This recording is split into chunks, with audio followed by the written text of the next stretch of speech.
I don't object to dating someone who's successful or who makes money. Okay. But what's the end to your dating? What's the point? Like, why are you, is the reason you're dating now just for, casual dating, or is it because you're looking for that lifelong partner?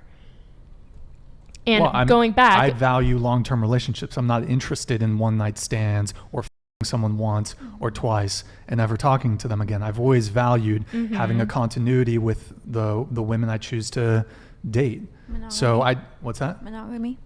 Being monogamous. Well, monogamy, but also I don't want to just, it doesn't interest me to just fuck a bunch of chicks once. That's pointless to me. It's not fulfilling. It's a waste of time, and it's just, yeah, it isn't fulfilling. So what do you have to say about him?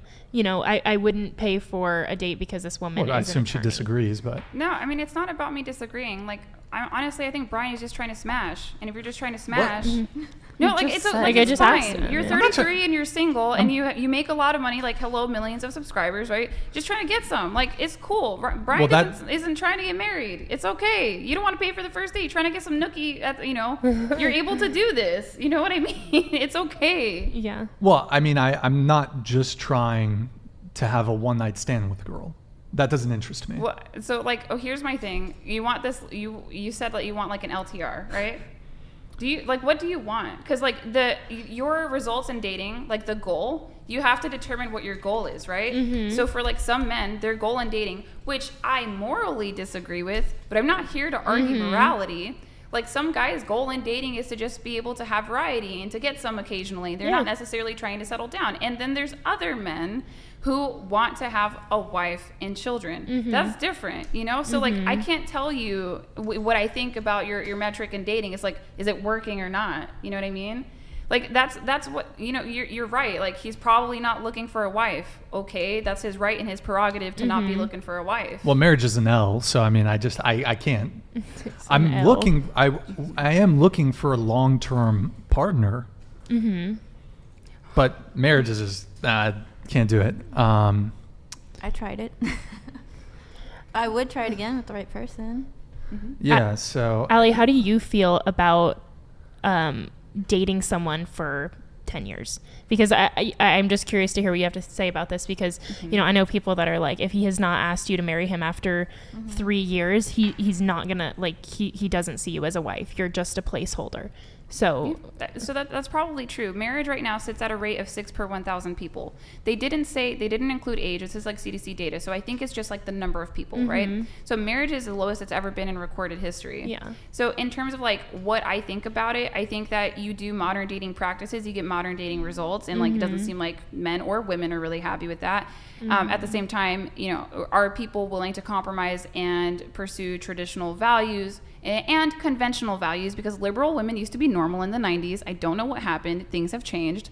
So it's like, what normally happens is you have the same likelihood to break up as you do to divorce, like per the data, right? Okay.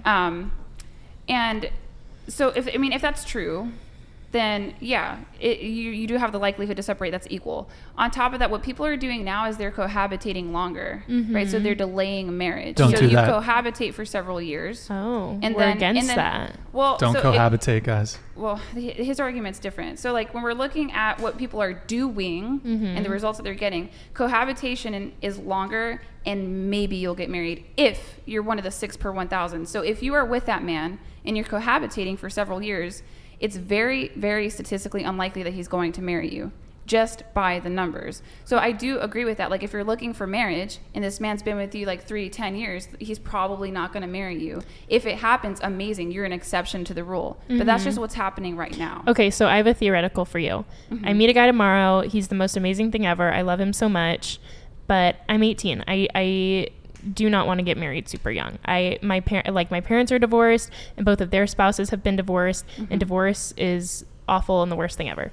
I would like to be sure that I want to be with this person before I put a ring on it and become, I think that, if I'm in a long-term relationship with somebody, I will be acting as I would be, as committed to them as I would in our marriage. But I think that, dating someone for 5, 6, 7, 8 years, I think that it's a good thing. Yeah, but then you're not a traditional woman. Okay. Right? Do you see like the compromise with that? Mm-hmm. Like, it seems like there's some things that you want with modern dating and there's some things that you want with traditional dating, and that is typically going to conflict in one way, shape, or form, right? So like, if you're going to be cohabitating, it's very likely that you're having premarital sex. That's another indicator that you're not traditional, and it's okay if you aren't. Like, I didn't have the most traditional setup that allowed me to get married, you know, but I was able to swing a marriage, but every single statistic was against me. I'm the exception to the rule. I would never recommend for women to do what I did. What you're saying is what people are doing. My thing is like, is it working? Because if marriage is 6 per 1,000 and a lot of women probably want to get married, then I don't think that it's working. But I also think that women we're more agreeable than men on average. Do you guys know that? Okay, so like, I think we just suck at negotiating and being like, hey, I would like to get married. We just don't have that conversation. You know what I mean? Because we want to keep that guy when we could have that conversation. But are we prepared to walk if he says, no, I don't want to get married? Do you see? Like, these are just different things that you have to, like, I guess, consider. 'Cause I try my very best not to argue too subjectively, and I try to give you guys like objective data and stats. So like, this modern dating is, I think the sexual revolution did not help us, is my point. Gentlemen, don't get married. Never sign a contract with someone who is rewarded for breaking it. Don't sign contracts that don't benefit you. Right. We should probably, I mean, it's another thing. So when we're talking about like security in marriage, we have it as women. Just so you guys know, the family courts are greatly in our favor. We file most divorces, we get more cases of alimony, and we get more cases of child support. So like, a lot of the fear that we get, like, you need to be really, really sure that this is the guy, because what if you end up homeless and on the street? It's very unlikely that that's going to occur. Absolutely. So that fear for women is made up. That fear for men, that is true. My fear is, really can steal half your stuff. My fear is for my children. Yeah. And I think that growing up in a single family household, or I apologize, single parent household, even if they're divorced, is incredibly damaging. And, you know, I don't know. Oh, actually, I do know. So I think that we can all agree having divorced parents is not a good thing for a person growing up.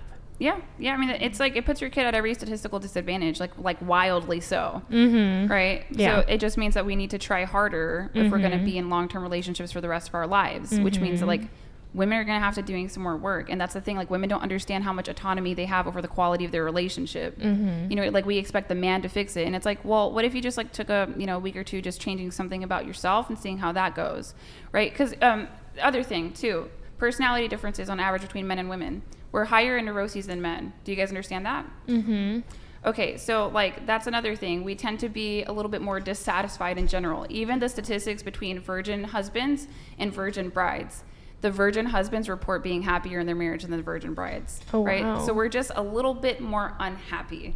And that's why that you'll see, I mean, I don't know what other dating podcasts, like, what their goal is, but that's like the message that I preach on, like, my side of things, is like, we as women need to take charge in the femininity department, and we can totally do it. And these traditional things that we say are like old school, they work. You know what I mean? Yeah. But they're not going to work for most men. I think marriage sucks for most men who get married.